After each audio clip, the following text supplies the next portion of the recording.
શહેરના પાલ વિસ્તારમાં નશાયુક્ત પદાર્થોના વેચાણ અને હેરાફેરી સામે પોલીસે મોટી સફળતા મેળવી છે. પાલ પોલીસની ટીમે બાતમીના આધારે દરોડા પાડીને પ્રતિબંધિત પોસ્ટ દોરડાના જથ્થા સાથે 2 આરોપીઓની ધરપકડ કરી છે.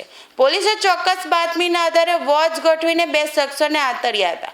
તેમની તપાસ કરતા તેમની પાસેથી નશાયુક્ત પોસ્ટ દંડાનો જથ્થો મળી આવ્યો હતો. પોલીસે ઘટના સ્થળેથી 1.767 કિલોગ્રામ પોસ્ટ દોંડા, 2 મોબાઈલ ફોન, અંદાજે 45,505,55નો સામાન કબજે કર્યો હતો. પાલ પોલીસે બંને આરોપીઓ વિરુદ્ધ NDPS એક્ટ મુજબ કાયદેસરનો ગુનો દાખલ કર્યો છે.